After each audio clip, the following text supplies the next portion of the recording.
Welcome back to Smart Dollar Mindset, the channel dedicated to helping you achieve financial freedom with smart money habits and investing.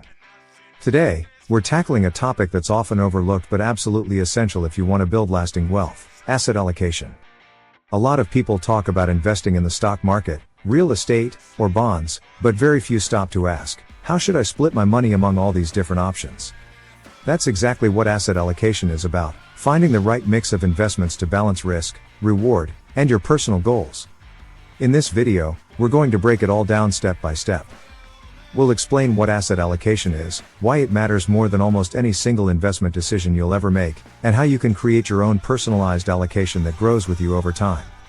We'll use real-life examples to show how different people handle it, what mistakes to avoid, and how you can put everything into practice starting today. Stick around until the very end, because I'll give you a roadmap to design your own strategy that could last a lifetime. When most people think about investing, they think about individual choices. Should I buy Tesla stock? Should I invest in Amazon? Or maybe they wonder about timing: is now the right time to buy? The truth is, those questions matter far less than the bigger picture: how you divide your money among broad categories of assets. Asset allocation is essentially your investment blueprint. It's the framework that determines how much of your money goes into stocks, bonds, real estate, cash, or other investments. This decision explains more than 90% of your long-term returns, according to multiple studies on institutional portfolios. That means choosing your allocation is far more important than picking the next hot stock. Think about it like building a house. Picking which specific tile you use in the bathroom is like stock picking. But deciding how strong the foundation is, how thick the walls are, and how stable the roof will be, that's asset allocation. It determines whether the house will stand through storms or collapse under pressure. The first step in understanding asset allocation is knowing the major asset classes. Broadly speaking, you've got stocks, bonds, cash or cash equivalents, and alternative assets like real estate or commodities. Each one behaves differently, and that's why the mix matters. Stocks are growth engines. They represent ownership in companies, and over the long term, they've historically provided the highest returns, around 7 to 10% annually after inflation. But that growth comes with volatility. Stock markets can crash by 20%, 30%, or even 50% in a given year, so they're not for the faint of heart. Bonds are more stable. They represent debt rather than ownership. You lend your money to governments or corporations, and they pay you back with interest. Returns are typically lower, around 3 to 5% historically, but they provide stability when stocks go wild.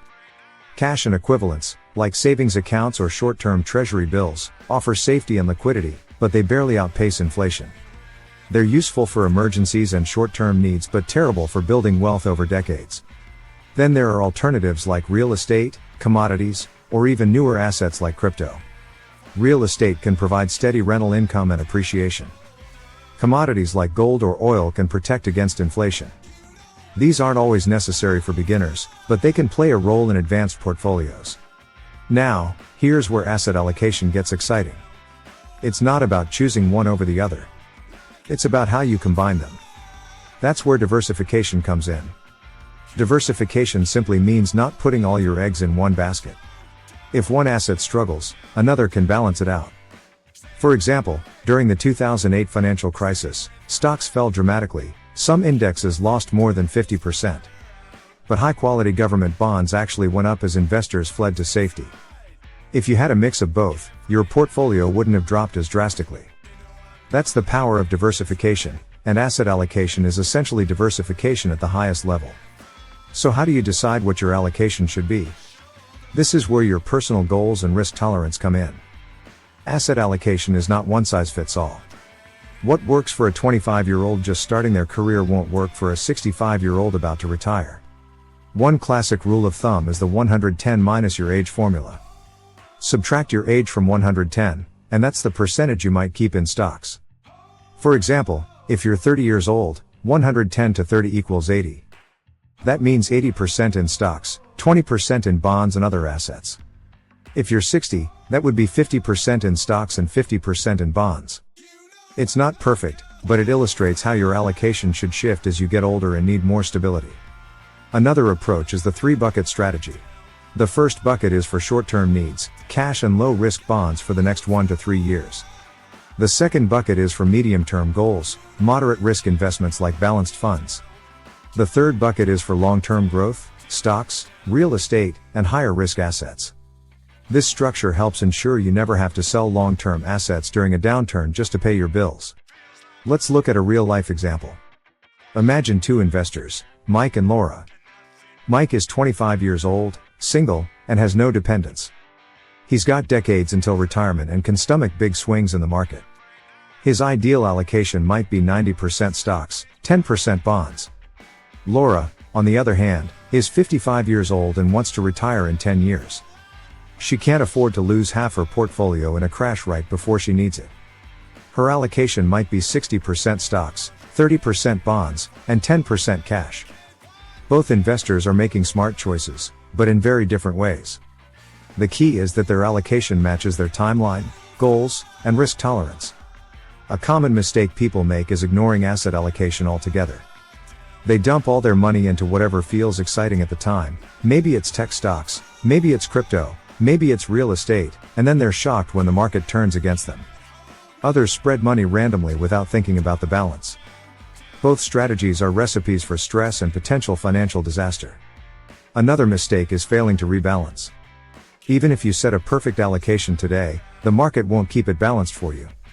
Imagine you start with 70% stocks and 30% bonds.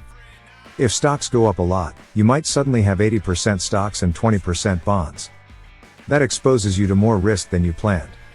Rebalancing means selling a little of what's gone up and buying more of what's gone down, bringing you back to your target. It forces you to buy low, sell high, which is exactly what you want to do. Think of asset allocation as the autopilot of your financial journey. Instead of stressing over daily market moves, you set your course and let the system guide you. It keeps you disciplined, diversified, and focused on the long term. But here's the most powerful part: asset allocation gives you peace of mind. You don't have to constantly guess which investment will win next. You know you're covered because you've spread your bets wisely. It's about building resilience, not chasing perfection. Final thoughts: asset allocation is the silent engine of wealth building. It doesn't grab headlines like the hottest stock pick or the latest crypto boom, but it quietly does more to secure your financial future than almost any other decision. It protects you from risk, ensures steady growth, and adapts as your life changes.